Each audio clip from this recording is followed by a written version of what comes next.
गांधीनगर में प्रवासी भारतीय सम्मेलन में पीएम मोदी का संबोधन। दुनिया भर से आए प्रवासी हिंदुस्तानियों का किया स्वागत। प्रवासी सम्मेलन में पीएम मोदी ने कहा, भारत में है बड़ी संभावनाएं, अब लोगों को विदेश जाने की जरूरत नहीं। इस धरती पर संभावनाएं आपका इंतजार कर रही है।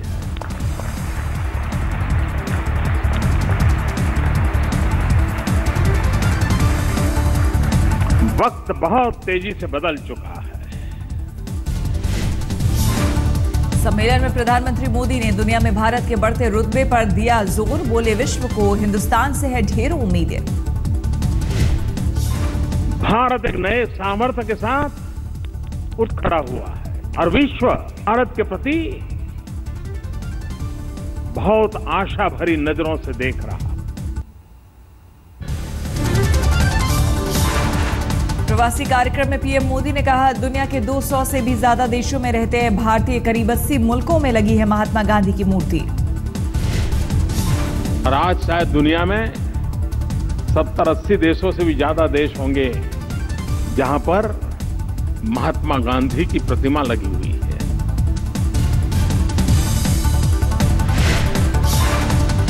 आयोग को आजीवन वीजा देने का वादा पूरा करने की दी पीएम मोदी ने जानकारी। कहा, दुनिया के 43 देशों में बसे भारतीयों को हो रही है सुविधा। प्रवासी भारतीयों के लिए और भी कर रहे हैं काम।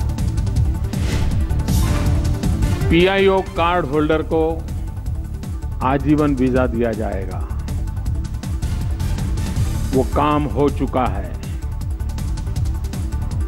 अब आपको एम्बेसी के चक्कर काटने की जरूरत नहीं पड़ेगी।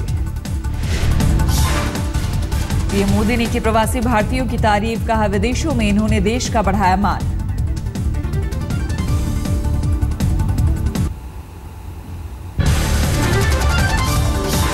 शौले अब्दो नाम की मैगजीन के मारे गए 4 कार्टूनिस्ट को दुनिया भर से श्रद्धांजलि। कार्टून बनाने वाले दूसरे पत्रकारों ने कार्टून बनाकर उनके प्रति प्रकट किया सम्मान। एक महिला चश्मदीद के मुताबिक दफ्तर में घुसे आतंकी अच्छी फ्रेंच बोल रहे थे। दफ्तर में मौजूद एक चश्मदीद के मुताबिक हमले के दौरान आतंकियों ने लगाया नारा, पैगंबर के कार्टून छापने का लिया बदला। काले रंग की कार में आए थे तीनों आतंकवादी। दफ्तर में मौजूद पत्रकारों पर अत्याधुनिक हथियारों से की अंधाधुंध फायरिंग। फ्रांस के राष्ट्रपति फ्रांसवा ओलांद ने कहा, मीडिया दफ्तर पर हुए हमले से पूरा देश सदमे में। हम हमलावरों को नहीं बख्शेंगे।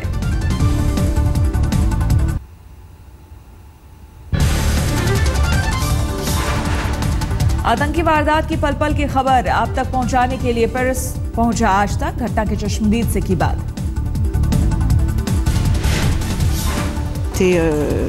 Sur le balcon et on a entendu tirer des gros coups de.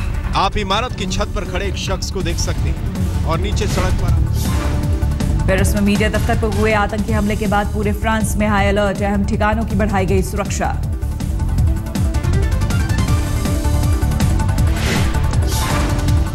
हमले में मारे गए मैगजीन के संपादक स्टीफन शाबोनियर खुद भी कार्टूनिस्ट थे।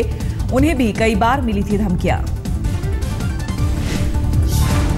कुछ दिनों पहले मैगजीन ने आईएस के चीफ अल बगदादी का भी छापा था कार्टून, जिसे लेकर मिल रही थी धमकी।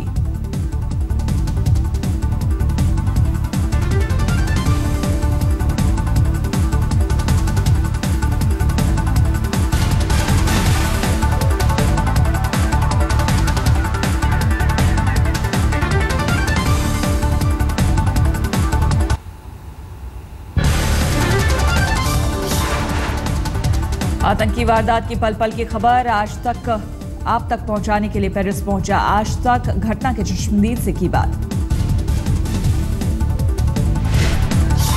तो बहुत अफसोस की बात है ये कि इतनी जानें जा चुकी हैं इसी की वजह से। पेरिस में मीडिया दफ्तर पर हुए आतंकी हमले के बाद पूरे फ्रांस में हाई अलर्ट। अहम ठिकानों की बढ़ाई गई सुरक्षा। हमले में मारे गए मैगजीन के संपादक स्टीफन शाबोनियर खुद भी कार्टूनिस्ट थे। उन्हें भी कई बार मिली थी धमकियां। कुछ दिनों पहले मैगजीन ने आईएस के चीफ अल बगदादी का भी छापा था कार्टून, जिसे लेकर मिल रही थी धमकी।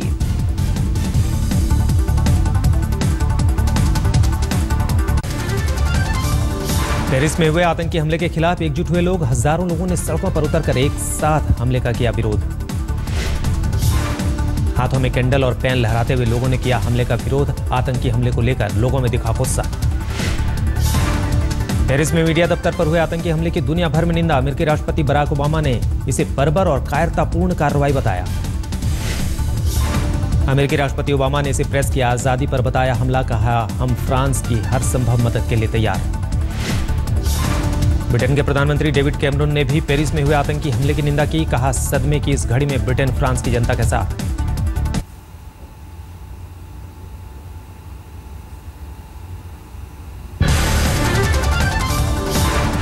फिल्म अभिनेत्री करीना कपूर पर वीएचपी ने साधा निशाना। अपनी एक पत्रिका हिमालय ध्वनि के कवर पेज पर छापी विवादित तस्वीर, दिखाया करीना को आधा हिंदू आधा मुस्लिम। हिमाचल प्रदेश से छपती है वीएचपी की पत्रिका हिमालय ध्वनि। पत्रिका में करीना कपूर पर धर्म से धोखा करने का आरोप लिखा गया। करीना ने शादी के बाद अपने नाम से जोड़ा खान और मस्जिद में जाकर पढ़ती है नमाज। और करीना कपूर कहती है कि मैं कपूर शादी के बाद भी कपूर रहूंगी, लेकिन मीडिया के बंधुओं के द्वारा, जैसे आप लोगों ने टीवी पे दिखाया, हमने भी देखा कि वो मस्जिद में जाके मुस्लिम नाम से अपनी सजदा करती है और मुस्लिम नाम से ही रहती है। करीना कपूर पर वीएचपी ने साधा निशाना। पुणे में केंद्रीय वन और पर्यावरण मंत्री प्रकाश जावड़ेकर ने लिया स्वच्छ भारत अभियान में हिस्सा। सड़क की सफाई में हुए शामिल, खुद चलाया फावड़ा। राम मंदिर निर्माण पर समाजवादी पार्टी के सांसद मुनव्वर सलीम का अहम बयान, कहा भारत में होना चाहिए मंदिर का निर्माण। बोली यहां नहीं बनेगा मंदिर तो फिर कहां बनेगा।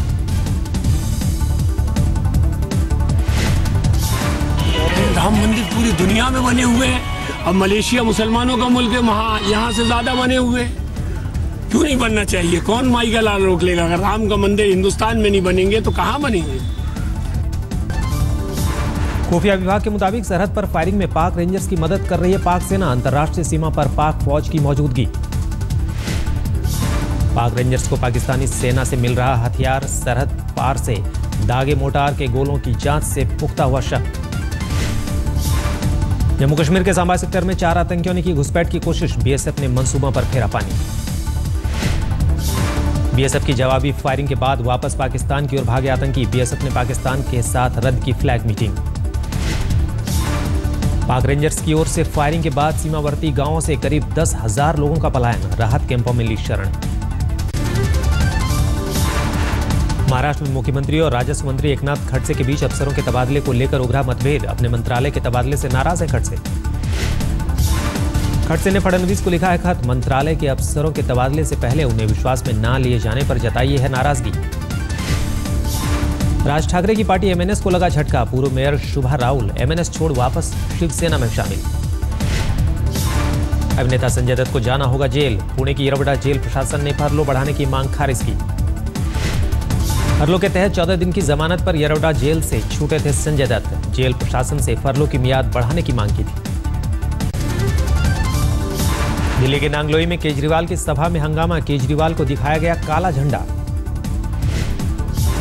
प्रदर्शनकारियों ने केजरीवाल वापस जाओ के नारे लगाए। हंगामे को केजरीवाल ने बताया बीजेपी की साजिश। इससे पहले बुढ़ारी में भी केजरीवाल की सभा में हुआ था हंगामा। केजरीवाल वापस जाओ का लगा था नारा। वजीरपुर की सभा में बोले केजरीवाल, सीएम पद से इस्तीफा देना गलती थी, गुनाह नहीं। कहा इस बार सत्ता मिली तो 5 साल तक नहीं छोड़ूंगा पद। राजनीति का एक सबक तो सीख लिया भाई साहब, कुछ भी हो जाए इस्तीफा मत दो। गलत तो नहीं कह रहा जी, एक सबक तो सीख लिया, कुछ भी हो जाए इस्तीफा मत दो। इस बार इस्तीफा नहीं देंगे भाई। दिल्ली में जीत के लिए बीजेपी हर दांव खेलने में जुटी। बीजेपी अध्यक्ष अमित शाह ने गठित की जाति और धर्म आधारित कमेटी। बीजेपी नेता विजेंद्र गुप्ता ने कहा चुनाव के लिए तैयार की गई है माइक्रो मैनेजिंग स्कीम। बोले आगे भी चुनाव में इस्तेमाल होंगे ये आंकड़े। बेसिकली उसका उद्देश्य ये है कि हमको अपना जो कैंपेन है उसको इंटेंसिफाई करना है और नीचे तक लेकर के जाना है। दिल्ली में पीएम मोदी की रैली के लिए तैयार हो चुका है रामलीला मैदान। 10 जनवरी को है रैली। मोदी की रैली के लिए जी जान लगा रही है बीजेपी। दिल्ली चुनावों के मद्देनजर रैली को माना जा रहा है बेहद अहम।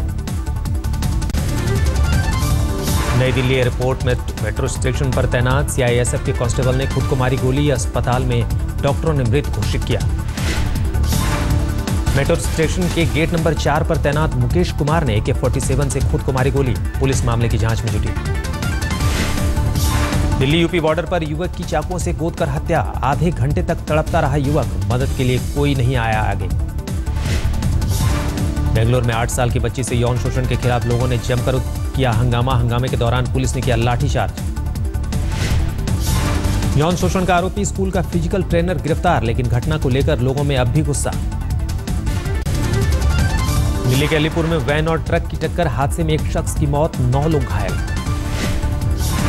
घायलों में 7 महिलाएं भी शामिल। सभी को अस्पताल में कराया गया भर्ती। कोहरे के कारण हुआ हादसा। दिल्ली के करोल बाग में एक ऑटो में मिला युवक का शव। खून से लथपथ पड़ी थी लाश। यूपी के मथुरा में 2 अलग अलग जगहों से 4 लड़कियां लापता। सभी की उम्र 13 से 17 साल के बीच। तफ्तीश में जुटी पुलिस। हरियाणा के रोहतक में रेलवे गेटमैन की हत्या पर हंगामा। विरोध में रेलवे कर्मचारियों ने रेल ट्रैक जाम किया। शेरा हौजरी ने अभिनेता विवेक ओबराय को बनाया अपना ब्रांड एम्बेसडर। जल्दी ही कंपनी के विज्ञापनों में दिखेंगे विवेक। कंपनी के सालाना कार्यक्रम में विवेक खुद भी मौजूद। विवेक के साथ कंपनी के दोनों MD रत्नेश्वर और विश्वनाथ चौधरी भी मौजूद।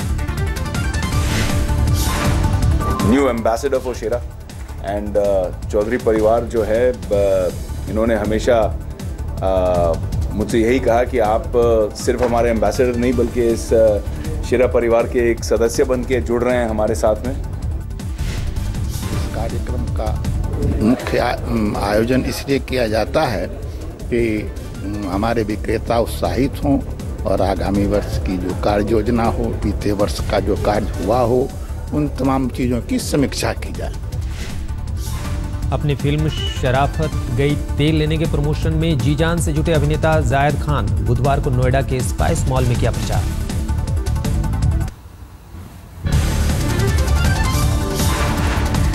सिडनी टेस्ट में तीसरे दिन का खेल खत्म होने तक भारत ने बनाए 5 विकेट पर 342 रन। सिडनी में भी चला कप्तान कोहली का बल्ला। 140 पर है नाबाद। ऑस्ट्रेलिया के खिलाफ मौजूदा सीरीज में कोहली का चौथा शतक। ऐसा करने वाले बने भारत के पहले बल्लेबाज। कोहली की शानदार पारी की गवाह बनी उनकी करीबी दोस्त अनुष्का शर्मा। दर्शक दीर्घा से ताली बजाकर बढ़ाया हौसला। सलामी बल्लेबाज लोकेश राहुल ने भी दिखाया दम। करियर के दूसरे टेस्ट में ही जमाई सेंचुरी। 110 रन बनाकर हुए आउट।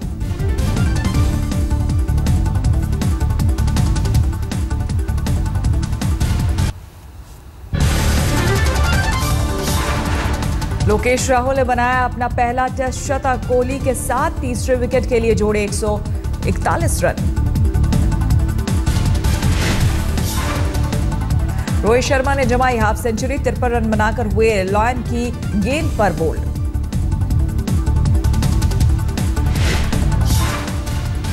ऑस्ट्रेलिया की ओर से वॉटसन और स्टार्क ने लिए 2-2 विकेट। लॉयन को मिली एक कामयाबी।